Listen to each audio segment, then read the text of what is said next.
How do? And we're live. And we're live. Sam in a van with a man. How's it going, buddy? Yeah, man. Lee Marvin. We're just doing a little question and answer today. We've decided that we're going to do a once a week chat. We've still got his story to finish. But if specifically you would like us to talk about anything at all, in the comments. Anything you would like me to ask him? Today he's got a few questions for me. I don't know what he's going to ask me. There's a few questions I've picked up on the comments what people would like to hear as well, so yeah. Sunday I've got a 20 questions with those that are new to the channel, a new guest. 20 questions. It's quite informal, sit down, bit of a light-hearted short fire session, and then I'll be doing a proper interview coming soon. Yeah. So let's get into it, Marv. Rightio, mate, yeah. So first one anyway I want to ask is, like, you see a lot of officers who are like borderline like there, you know what I mean? Some of them like come in your cell and they're proper marching and they're like, so I wanted to say, is there any like mental health intervention for staff? Like, do you get any counselling? So if I declared myself or said I was not well, occupational health used to be like every company based in the company. Yeah. Now it's outside the company. You know, we used to have a lass at Strangeways called Madeline. She was lovely. You could go to her with any problem, sit down, listen, and help you. That's gone. Yeah. That's gone. Yeah. Yeah. Well, because for example, I've seen like a suicide on a wing, and like they lock the wing down, and the same staff is still on after dinner. Right. Yeah, of course. You know, there's no duty of care like that. Wow. I would think most screws wouldn't even bring it up because of that macho culture, including lasses. Yeah. I have seen people in shock where people have looked after them, but what other people say about them. Yeah.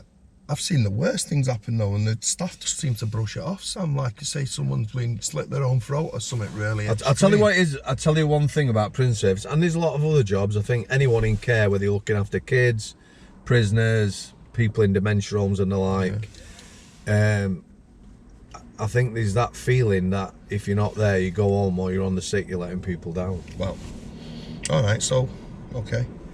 So did many prison officers socialise with each other after work? Like, do you get them talking about Right, when I was at Forest Bank, that's private sector prison, used to party hard. Party hard. Night outs usually involve lots of drinking. Well, yeah, I shouldn't. Why am I even asking that? I know that for a fact. Yeah.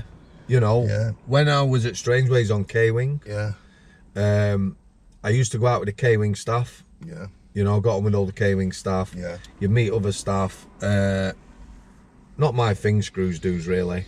I was in Forest Bank. There was 3 girls who used to party with each other and used to party with all the lads from that area, and then send videos into the lads on the wing, like, check us out partying with all the boys. Yeah, it happens. Like I said, Forest Bank, I think it's stress of the job. Yeah, crazy. Wow. Strangeways, I stopped. Yeah, really going out because end at night they all want to fight each other and that. Wow, does it get that bad? Wow. Yeah, I think it's. Wow. Yeah, it weren't good. However, used to get drinks bought me all the time. Yeah, by lads who used to lock up and that.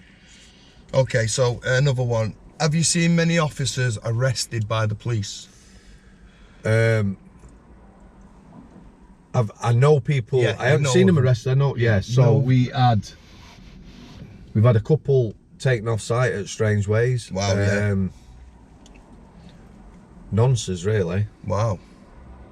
You know, sex offenders, that sort of thing. Yeah. What about for assaulting like lads and stuff? Have you ever seen that actual? Have you ever heard of anyone getting arrested for like battering an inmate and stuff, and then it never happened? That. It's very difficult, mate. If you know, I know officers who've reported staff who have been abusive and assaulted people, and they've usually ended up in the worst place. Well, yeah, you know, whistleblowing, grassing. We come back round to that again. Yeah. However, there was a governor at Strangeways. Yeah. I can't remember when it were. Around about 213, 214. We had a governor Yep. So they advertised for a job. So obviously Strangeways, high profile prison, high security estate. I think they interviewed 5 governors from other 5 high security estates, yeah? Wow. And none of them were deemed suitable. Wow. Out of 5? Yeah, I've already told you, a good governor can make a massive difference, just same as a shite one were. Yeah, anyway, this guy turns up, gets the job. It turns out he is related to the head of the prison service. Yeah. By marriage. So not direct blood relative, by marriage. He was a complete tosser. He changed everything. No one had any respect for him. Up to that point, every governor I'd ever worked under used to go through the staff search with us. Yeah. So in the morning, Dickie Vince, I've talked about him before, he was a good governor. Yeah. He'd take his shoes off, his belt, change, his mobile phone was in the office. Yeah. The gatehouse, he didn't have it on him in a locker because he was the governor. We couldn't take ours in. But yeah, he'd go through the staff search just the same. Wow. This governor, when he started, it was below him. Yeah. I'm the governor, it's my jail. He refused the staff search. Wow. So straight away, everyone lost respect for him. Yeah. He thought he was a bit of a Casanova. Yeah. Handing his phone number out, inappropriate emails. He eventually got walked off the premises in cuffs. Wow. That's the #1 governor of Strangeways. Wow. Walked off in cuffs, incredible. I can't even remember his name now. Wow, but that's crazy. I remember the first time I saw him, he come on healthcare, yeah. He stopped opposite me, looked me up and down like I was a piece of shit on his shoe, didn't say anything and walked off. You know, if you're a certain sort of person, like I see someone on the street at night, there's an old lady or a lass and they look a bit nervous. All right, love, you just speak to them, break the ice and make them feel comfortable. Or you see someone, I didn't say good morning to him and I'm glad he didn't. Pig ignorant. Oh, wow. He used to just bring people into the prison. Wow. As guests. Wow. It's a high security jail. Wow. People have to be approved. And he just wouldn't just... Yeah, and he got taken off in cuffs. Wow. One off, as it were. Wow. All right, wow. Another one. To me, there's loads of drugs always in prison. What about you? Is there a lot of drugs in prison? Do you find a lot of drug parcels in prison on your daily? Do I personally find them? Did you find a lot of drug parcels like on a daily in the offices and stuff? Like, I'll tell you 2 stories. One with Nobby Nobbler. Both with Nobby Nobbler. Nobby Nobbler, for those that are new to the channel, I wrote about him in my book. He was a cracking lad. He was ex-military, but he was dry, funny. I love working with him. Yeah. You know, we buzz off each other. Yeah. He always made the brews. Good lad. Yeah. He was just, you know, the people he worked with, he was amazing. Yeah. He come on healthcare one day, so we had a lad right outside the office in a cell. We knew he got a drug parcel. So I said, you know, we'll get everyone out, do showers, then we'll go to his cell, search him, keep him banged up. So he says, yeah, good brain. Yeah. He says, why don't we do him now before we unlocked? He won't be expecting it. Most prisoners who have parcels, phones deposited up their backside, don't keep it up all night. No. So we went in. That's true. Caught this lad off guard. Yeah. Got a parcel, hand it over. So this lad goes down to his sock and he got a, you know, half size of a tennis ball, golf ball size parcel of drugs. Wow. So he holds it out. Yeah. So I looks at Nobby Nobbler, he looks at me and he goes, go on then. And I'm going, go on then. Yeah. For like 5 minutes, it was getting embarrassing. God. Because there's a lot of paperwork involved. Oh my God. Anyway, Nobby Nobbler spit his dummy out, called me all names under the sun, took the parcel, put a glove on first. Yeah, of course I would, yeah. Took the parcel and he says, you better make me a brew. Yeah. And then he sat down and spent 20 minutes doing paperwork. So that's one story. The second one, me and him is going out between I-Wing and K-Wing, yeah? As we're going out, there's an officer behind us. In front of us, there is a massive parcel. Oh my God. About this big, yeah? Yeah. So obviously... There's some massive parcels. Yeah, of course there is. It was the size of a rugby ball, mate. It's unbelievable. So we both saw it. Again, he goes to me like that. This officer behind us forced us out of the way. Oh my God. Dives on the floor and picks up this big parcel. You know, and off proud as punch, he's found a parcel. Yeah, yeah. You know, he got a letter from the governor thanking him for how observant he were. What would that help your promotion and that though, finding the parcel? No, it doesn't help nothing. It's a lot of paperwork, Marv. So like I said, me and him had seen it. There's no way Yeah. Yeah? Yeah. At Forest Bank, you used to find a lot of drugs. I used to flush them down the toilet. Yeah? Not worth doing the paperwork. Yeah. There was that much of it in there as well, though, wasn't The other thing is, if you find drugs in a 2-person cell, it used to be that both people would get put on report and nicked. Yeah? They both receive punishment. Then it changed. 2 people in cell, you can't prove who it is. Yeah. Nicking's, so you just... difficult, doesn't it? Yeah. I'd tell him. Yeah, you just tell him. Lads, you know, down the toilet. Yeah. And although they wouldn't be happy, they'd appreciate that. So drug fines, Marv. Yeah. Ball ache. Yeah, ball ache, no percentage, mate. All right. So when prisoners fight, is there a lot of weapons involved often? Fights. I saw very few fights in prison, proper fights, fist fights. Most fights start out as assaults, i.e. That's it, yeah. Someone will get with a weapon, don't they? Someone will get blindsided. And even lads who can fight. Yeah. You know, I remember we had a lad on K-Wing who definitely was down as a fighter. If I told you his name, if I could remember it, you know he was a fighter. However, there were another lad who he would have absolutely mullered one-on-one. Yeah. And he smashed him in the face with a flask. Yeah, well. You know, took half his face out. Works, so, as far as actual fights go, but yeah, there were loads of assaults. Off my estate who did that to a prison officer on K-Wing. Really? He was being bullied off an officer, he said, for a long time. And he just had enough and come out of his cell one day with his flask and just beat him on the floor. Explain. Getting pressured, like the officer was just nagging on his case, yeah, nagging at him. There is people that do that in there. Taking extra stuff out of his cell, like his extra toilet rolls, just basic stuff, just burning his head out. Do you know what I mean? Well, just it's punitive, that, isn't it? Yeah. There were officers. Again, for me, this is pathetic, right? We're supposed to be grown men in a prison. I don't know how far it went. No, it must have went far for the kids. Well, listen, if you've got 2 toilet rolls in your cell and you're in a single cell, I'm not going to take a toilet roll off you. But some staff would take a toilet roll. Yeah, of course I know they would. Yeah. But that, you know, it was just pathetic. Yeah. Beyond pathetic, it was embarrassing.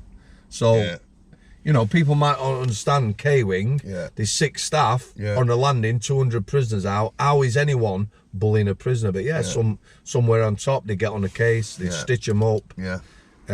But if you were like that, quite often it'd come back and bite them on arse as well. Here's one for you. Do you see many prisoners rich from a life of crime? Right, you see the rewards of crime. I haven't seen many who have done big sentences and gone out to wealth. Yeah. There's a few individuals, again... The sense in that, though, the mentality in that in itself has never ever... it's just the craziest thing. You'd do a robbery for, say, 10 grand, but if you get caught, you get 10 years for 10 grand robbery. If you get caught and the money's at home and you've only earned 10 grand, there's no sense in it, is there? You wait for 7 years or something. In my life, I've met a few people who, you know, have been involved in crime, who've never gone to prison. Yeah. And they've made money, but they haven't stayed in a life of crime, and they've boxed clever. Yeah, well, that's it. I had 2 mates, one used to deal quite big quantities of drugs. Yeah. One of my other mates, he was working, he'd always worked, struggling to pay his mortgage. My mate said to me, do you want to take a 9 bar of weed and drop it here and drop it there, I'll pay you cash. I weren't interested, mate. I put it on to my mate. So he was doing that for a while. He made probably, I don't know how much he made, couple of grand a month extra. Wow. That got him in front and helped him with his mortgage. Yeah. So, but there's very few people I would think, well, look at these big cartels. I know, mate, I know. You know? It's always the top who get with success. Well, they are, but at some point they come down, don't they? Oh yeah, that's it. The top of the tree comes and then, up. You know, if you're in America, you're head of a drug cartel, you might have 30 years where, you know, you're controlling people's lives and drugs and wealth. Yeah. And then, but when it comes on top, that's it. You're away and you get in. Oh, you're dead, aren't you? You get killed, don't you? They cut the head off the snake, don't they? That's what they call it, don't they? Yeah, exactly. They cut the head. That's what they literally do. They cut the head off the snake. Yeah. So no, not many. I know a lot of lads I met in prison who at time had been wealthy. Other lads have told me. Yeah. Mr. Samworth, before he started using his own products, he was a multi-millionaire, and you look at him and they're a shadow of the former self. So. Oh, so here's another one for you then. So one of our viewers asked, was you a bent screw? So I'm asking you, what would it have took for you to bring a parcel into prison, or would you have for any amount of money? Unauthorized. And did you? Unauthorized items? Yeah. Yeah, I took 3 phones in. Yeah? Yeah. And how much did you get paid for them? I didn't get anything. Yeah? You did it for free? No. They were my phones. My first set of nights on Forest Bank. Yeah. December 2001. I was travelling from Sheffield at the time. The prison coat, really good, big coat. I had a mobile, little Nokia, I don't really can remember, the rubber ones that you used to supposedly be able to throw at the floor, yeah? Yeah. It was in my coat pocket, I forgot. It pinged in the night and I shit myself. Wow. So I turned it off and never said anything. Did you accidentally slide it under someone's door? No, I didn't accidentally slide it under someone's door. The second time was at Forest Bank, the last 6 months. I'm on F-wing, I sat down, got my mobile phone in my pocket, trouser pocket. You left it in the showers by mistake? No, listen. Come on. No. Forest Bank, I only got searched twice in 3 years, yeah? I phoned the Oscar one, who's a shift manager. I says, I'm on F-wing, mate. You being serious? You only got searched twice in 3 years? Yeah, people don't understand. Yeah, that's all. Wow. I phoned the Oscar one. I said, I've got my phone on me, I'm sorry. He says, you're a dickhead. I'll come with you. He escorted me back down to the gate where we have lockers. You put your coats, and I put my phone in. The third time was at Strangeways. Yeah? Yeah. Staff search, went in the morning. Yeah. Put my coat to go through the x-ray. And on the way up the stairs. The staff search, anyone who's visited Strangeways. You dropped it and lost it under the stairs. No, I didn't. Listen. Come on, one of the OSGs went, who's really good. What the procedure were, you know, it's common knowledge. If you get caught with a phone taking it in, whether you're an officer or whatever, they take it off you and they're going to look at forensics and that. Yeah, of course, If a visitor gets caught with a phone, exactly the same. Yeah? One of the OSGs, who I got on with, a lovely lass, says, Mr. Samworth, you need to go back to your car, don't you? You forgot something. Oh my God. I went, no, love, I've got... She went, no, you need to go back. Yeah, as well, and she's letting you know. Yeah. So basically, she handed me a tray back with my coat and I went back to the car and left the phone. There's nothing on this planet that had persuaded me to take anything in. No. That's just who I am. The wage is crap, you don't make a lot of money. Yeah. It's just down to an individual. Yeah, well, you never brought anything in for me anyway, I'll make that clear. I don't think you ever asked, did you? No. No. You know, no, there's no way I'd have taken anything in, mate. However, again, if you want to be petty, at the weekend, if we were having a breakfast and it was my turn to buy everything, I'd make sure there were enough for the cleaners. That's all right. Yeah? And on the healthcare at Christmas, I used to buy, you know, like the Radio Times. Oh, yeah. The TV programmes. Oh, yeah. I'd buy one each for the cleaners and a couple for the other lads. Yeah, so they've all got, because they're really But it's still an unauthorised item, as it were. Yeah, that's one of people's weekly pleasures in prison, a television guide, isn't it? Oh, I've seen people assaulted for television guides, mate. Yeah, they're very, very valuable in prison, aren't they? Yeah. Yes or no? In other words. Okay, all right then. Do you see the same faces returning very often? Sadly, you do. Detox Wing, again, when I was on K-Wing, 3.5 years. I-Wing was the next wing, same people. Short sentence, 3 months, 6 months, out and in, out and in, out and in. Yeah. The conversation got very, very boring. Yeah, of course. You know, oh, I'm not coming back this time, Mr. Samworth. Oh, I hope you don't come back. Yeah. And they did, inevitably. So, yeah, a lot of repeat faces. Yeah. And what people seem to forget as well is when people get a sentence and they do half, the other half is on licence. You're at liberty but you're on government licence, aren't you? You're still technically a prisoner, aren't you? So when you get arrested for another crime, they generally bring you back and you finish your sentence anyway. And I think that's happening a lot more than ever now. Well, a lot of lads would rather More than go ever. out of prison with no licence, wouldn't they? Let's be honest. Yeah. Because if you're up to no good, you're going to get caught again or whatever. Plus, you know, probation and that can have you sent back to prison without good reason. So, are there many prisoners who can not read and write?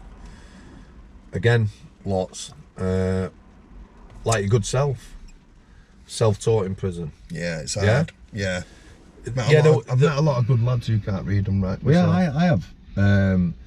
I've written letters before. I've read plenty of letters to people. When we were on K-Wing, there were a couple of good lads who I trusted. Don't you think that's pretty sad though, Sam? It's just like the staple of an education of your life, isn't it? Learning to read and write. On K-Wing, we had some trusted lads who would write letters for people. So if somebody come to me, you know, Mr. Samworth, I'd pass them all to a lad. You know, you need someone who's trusted, personal stuff, writing to the girlfriend or whatever. It is a sad state of affairs. However, I'm going to say this now, as controversial as it might sound. Yeah, educate people in prison. I'm all for that. However, education isn't going to guarantee them a job or anything else, is it? If you've been in prison, everything's difficult. Somebody said something, you know, a subscriber, and it is very sensible. He says, I see people getting all let up and talking about holiday camps and that. Yeah. He said, what you have to understand is the vast majority of people in prison aren't really bad, and they're going to get out someday. So if you give them no tools, very important point. You know, if you don't give them any tools to be able to manage when they get outside, you're just going to create more victims. That's what I think needs to happen, mate. Is the basics need to be learnt to every single child and every young adult, like a trade. I know they try and do that now, but I mean, I don't think they go far enough with it. But they've got some sort of apprenticeships going on now. I think in schools you should have to start an apprenticeship, like from your 4th year or something, like 4th, 5th year you leave school. I think from, say, your 4th year, how it used to be, I think they should introduce a trade then. You need life skills. Yeah, like a life skill, like why shouldn't you, like, learn a trade from when you're 14 instead of, like, 16? Don't you think you'd learn it easier a bit younger? Yeah, of course I do. You know, people, if you give them the right subjects, are good at applying themselves, aren't they? The problem is, Marv, that when it comes to employing people who have been in prison, you've got a choice. And vast majority of people, let's face it, if you've got 10 jobs at your company and 100 people come and 10 of them are on licence, being in prison because they have to declare it, you know, you can just bin them. Yeah, of course. Can't you? Yeah, of course. Of course. Okay. Last question. Alcohol in prison. Would you turn a blind eye to it? Hooch. Yeah. Because you know how dangerous it is, Sam. It causes a lot of fights, a lot of stabbings, a lot of people get hurt over alcohol. There was at Forest. For those that, again, right, every prison all over the world, prisoners brew alcohol, their own alcohol. Yeah. If you got bread, water, fruits, or in anything. Ovaltine used to have yeast in it, didn't it? You can brew it. Dead simple, basic alcohol. It's rough and it's dangerous. Yeah, and it's strong as well. Well, I think we had a bad incident at Forest Bank, and I think the percentage. It can blind you as well, can't it? Yeah. Well, that alcohol, I think, tested at 23%. Wow. Yeah. There were 4 lads. One was a friend of the other 3. There was a lad and dad and dad's brother, uncle. Yeah. They all got hammered. I smelt it before I saw well, I'll tell you. One of the lad comes up, he says, Mr. Samworth, last cell, you need to go and have a look now. Yeah. So I went up there, these guys were pretty much all passed out, it stank of vomit. Well, this hooch stinks, doesn't it? Yeah. They reckon that between them, they'd done an incredible amount of alcohol. Yeah, because they do them in the big 5-gallon tubs. They make it in 5-gallon tubs, don't they? I don't know, litres. Yeah, There's only 4 of them. Yeah. 2 of them went to hospital and 1 died. Wow. So, would I turn a blind eye?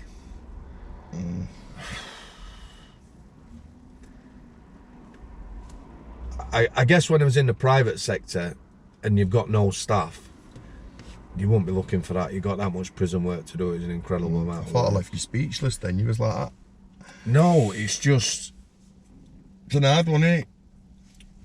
I think the easiest way to answer that question, might see it as a cop-out, Marv, is when weed used to be in prison. Yeah. When I've smelt weed at night on a wing, yeah, K-wing at Christmas, yeah, you know you're in for quite a night. Oh, I'm telling you what, God. You know, we're not talking about spice now, we're talking about weed. Yeah. You know, people chilled out. Every other cell would be smoking weed, yeah, of course they would. And unless prison officers were proper jobs with, you know, older boys from back in the day, that old geezer I met at Monster Mansion the other day, oh yeah, Colin, yeah, he said to me, you know, before they started piss testing, he said, weed on the wing, bam, no one's asked, they're not bothered. Yeah, it's going to be quiet because it's a calmer, and it's not like so, the alcohol where everyone's going to get violent. The problem with weed again, no, always is, you know, them that ain't got money or anything else are going to get in debt, and it's the bullying that comes with any drugs in prison. Yeah, that's what. So on the alcohol front, it has caused problems. We've seen people down the segregation who've got absolutely hammered because they don't realise the strength. Yeah. Smashed cells up and things like that. Yeah. If I found some, what we used to do is tend to pour it away as well. Pour it away, yeah.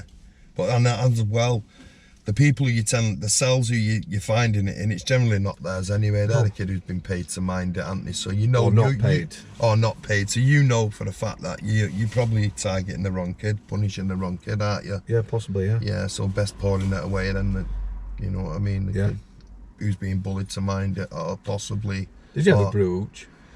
I didn't really drink alcohol, Sam. It was crazy. I did get drunk off it once or twice, and it was just on another level, mate. Oh my God, it's so hard to handle the alcohol, and it's a very you become 10 men on it. You get really aggressive. Violent, on it. oh yeah. You just get aggressive. You just think you swagger. It's what you do. You get this drunken swagger. Do you know what I mean? And everyone's like, you're calling everyone names in there. And I've seen it start funny. I've seen them start funny, them little sessions. Yeah.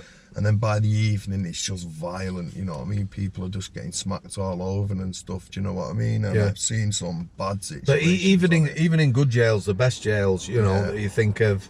I've been on jails with a billet, so you're locked off. A billet is like an old military base, aren't they? So you lock the gate at the end of the wing, and you're on a wing with 14 other lads, and it's just yours all night.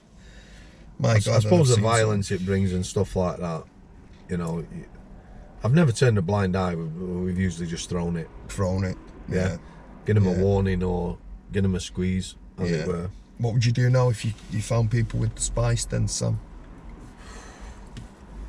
You're not going to find them with spice, Marv, are you? Because it's not as easy to find. You know, if it's sprayed on clothing or... Yeah, but the main person who's got the main parcel you're not going to find, but you're going to find the people who are smoking it at you in the cells and stuff. I mean, one of the viewers on my video, I should say, he said that they're spraying it now on little bits of paper, so you're getting a little square of paper for a tenner, like a square inch of spice.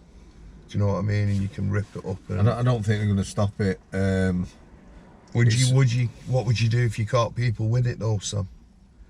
Like little bits and bats, would you be just writing? What I'm saying is, I wouldn't know what it is because... You wouldn't know what it is? Would I? No, that's if there's all true. bits of paper and I go in a cell, I don't know what it is, do I? No, you can't take everyone's paper off him. No, it's true. Do you know what I mean? It's not like finding a bit of black or weed or something like that. No, that's is it? It's not, and it's not smelling or anything, is it? But it has got a very, very distinctive. Spice has got a really distinctive smell. You'd never forget it, would you? No, you'd never forget that smell. I think if they want to start tackling drugs seriously in prison, like we've already said, these airport scanners, everyone goes through them. Yeah, staff. Well, if you've got prisoners, twice in staff, 3 years, my God, civvies, legal people, everyone. Yeah. And you need a regime. Yeah. So people know they're going to get out of the cells or whatever. Because let's face it. Yeah. You know. More people are using drugs than ever now in prison and spice because they're banged up all day. Oh my God, yeah, these just 23-hour bang up. If you imagine, what would you do being banged up 23 hours a day? they say 23 hours, it's even a little bit longer. Because literally you get 5 minutes to go down for your food, and that's twice a day, and then you get half an hour exercise. You're getting 40 minutes out of a cell. 2 of you's in there. Listen, 70s, 80s, warnings were there. Yeah. Treat people like animals and lock them up. Yeah. It's going to kick off. That was before the riots. Wolf report after Strangeways riot. You know, this is wrong, this is wrong, this is wrong. They tried to remedy it all. It's when they introduced basic and standard and of course it is. But also, they started getting people out. They had a regime. They improved sanitation. You know, started treating people with a bit of humanity. It's now going back the other way. Well, yeah, I remember my first ever prison sentence. I had to slop out. And that is the most disgusting thing you can ever imagine. So they'd open everyone's cell and they'd be like 100 buckets with dust. Well, how long have people had proper sanitation, toilets in their houses? That's it, a lot longer than, you know, and 10, then 20 25 years later, prisons are still slopping out. But yeah. Some were still slopping out in the last decade. Yeah, there was, yeah. I mean, on my sentence, 2010, there was a prison where you still slopped out. I don't know where it was, but yeah. Treat people like animals, it's going to explode, mate. Yeah, I can see Thanks for that, Marv. Yeah. So we'll do a regular spot. We'll try and make it Fridays. Every Friday we'll have a chat. Yeah. In here, any questions you'd like to ask, we've got at least a couple of 3 parts of his life story, and I'm going to interview Kira. Yeah, and I've got some more biting questions for you as well. I've got some great ones. Job's a good one. Marvin and Kira, they've got their own playlist on the channel. Everything I do with them, all the chats, interviews will be on there. Thanks for coming. Thank you very much, guys, for watching. I'll see you. Appreciate it. Thank you, Sambo. You take care. And you. See you guys. I'll see you.